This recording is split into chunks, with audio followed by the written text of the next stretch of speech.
Hey everybody, it's Dr. Carmen Bryant with Car Chronicles. So I'm not sitting in the car, I'm outside the car. So you can kind of hear the cars in the background. But I just wanted to come on real quick and hopefully you guys can hear me okay. Because usually it's kind of open space out here, you can't hear real good. But I just wanted to come on real quick. First of all, I was thinking as I was driving, and I said, let me just come back and let the followers know some things. You know, as you guys know, I am a believer. And so when I was coming out of the situation with the narcissist, I relied heavily on my faith. Even now, rely heavily on my faith to, you know, to live life, you know, to be great, go be great, you know. And but during that time of the transition coming out of, you know, this narcissist abuse, I remember, I think it was toward the end of the situationship.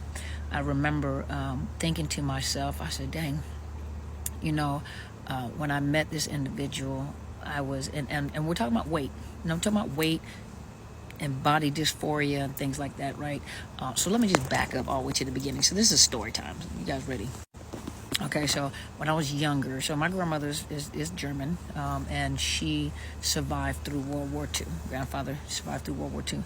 And as she was growing up, they had a food shortage. You know, there was kind of a famine. There's food shortage. So she, I think she became sick. The story was, you know, she was sick when she was young. And so, you know, you could tell that my family is really into food.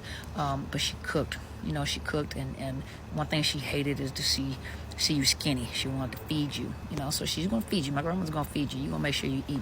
And she taught my mother how to cook in bulk. So my mother had children, and it was 4 of us. I'm the oldest. And my mother cooked in bulk, you know, because that's how her mother taught her, you know. And my mother was, you know, 4 years after World War II, World War II, after the Nazi, you know, situation had come to an end. So 4 years later she was born, you know. So it's post World War II, post Nazi era in Germany. And so you know, food just happened to be this thing in my family. But one thing that I noticed, like, everybody had anxiety, you know.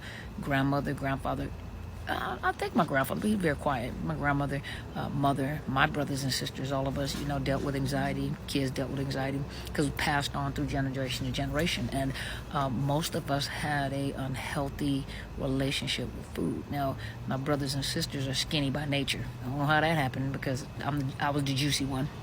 And so I had this love-hate relationship with food. And I remember asking my mother one time, you know, like, when did this start?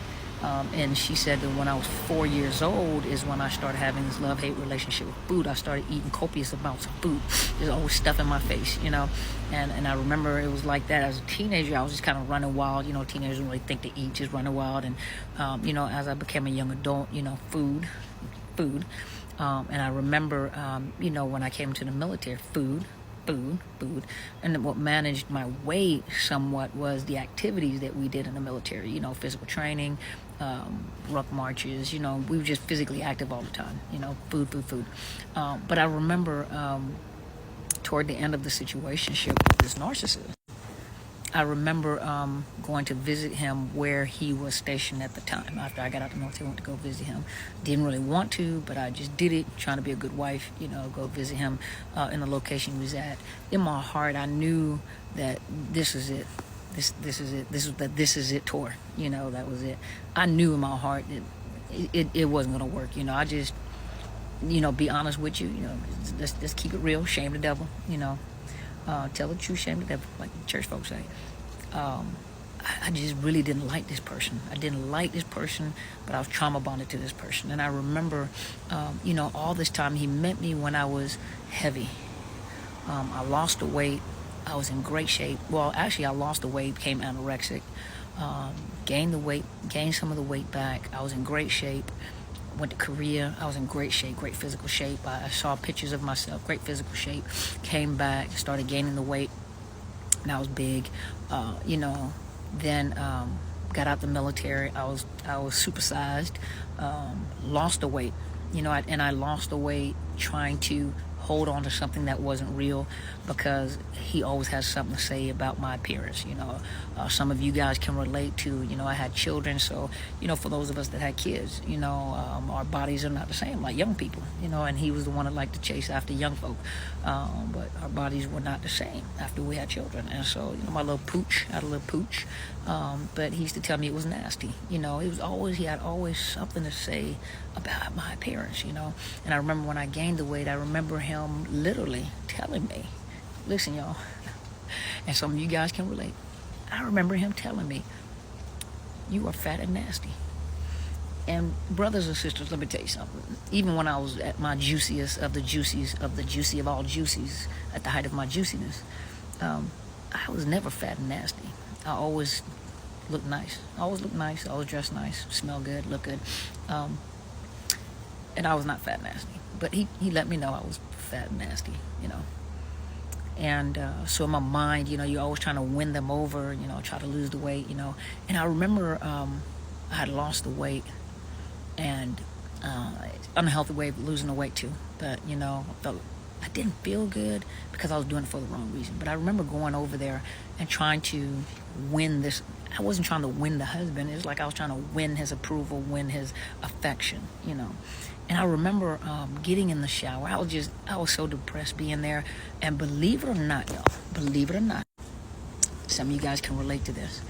Every time I got around him, like we got in the car together, every time we got around him, I would get nauseous. Like, you guys remember back in the day, I don't drink anymore, but back in the day when we used to drink too much and get nauseous, have to throw up.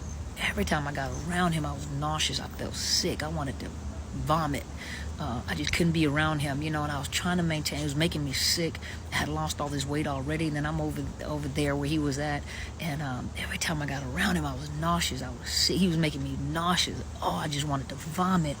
And when I came back, I remember my mother asking, she's like, have you been eating?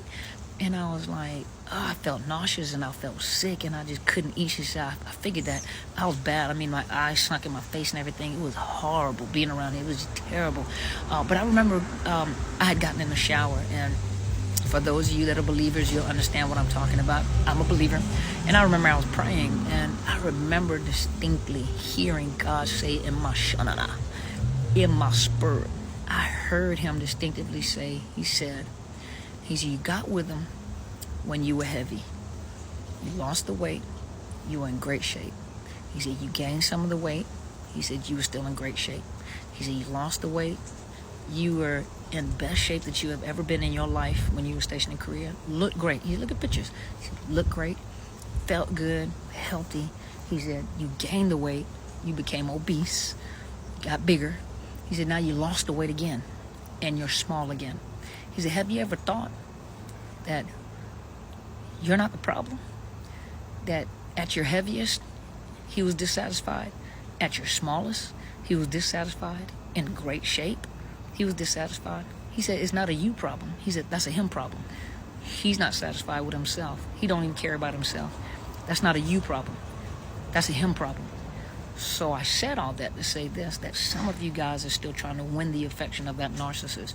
You're trying to do anything you can. If you have short hair, they want you to. I even cut my hair. I told you family had a lot of anxiety, so I used to have really long hair, and I cut my hair, and my hair was really short. I had beautiful hairstyles. Ooh, I had some nice hairstyles when it was short. He met me with short hair.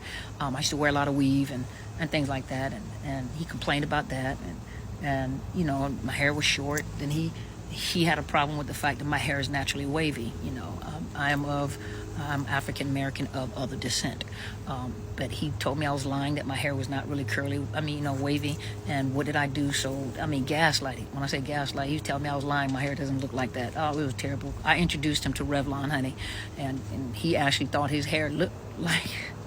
He actually thought his hair looked like that. And I said, no, I'll introduce you to Revlon, you know, to relaxers, you know, because he's trying to get his hair to look like mine. But I remember thinking to myself, I was like, you know, especially God downloaded, like, he's never satisfied, you know. So I wanted to tell you guys that it doesn't matter what you do. Cut your hair, they want it long. You got long hair, they want it short. You're skinny, they want you bigger. Want you bigger, they want you skinny. You know, they're never satisfied. And so you run around in a circle trying to satisfy and win the approval of this narcissist. They're an empty pit, and no matter what you throw in this empty pit, it's never satisfied and never full. So they don't even like themselves, much less they're going to like you. So it doesn't matter what you do to try to win their approval. You'll never, ever win their approval. They're never satisfied. Be satisfied. Be happy. It's the happiest I've ever been. Be happy. Live your life.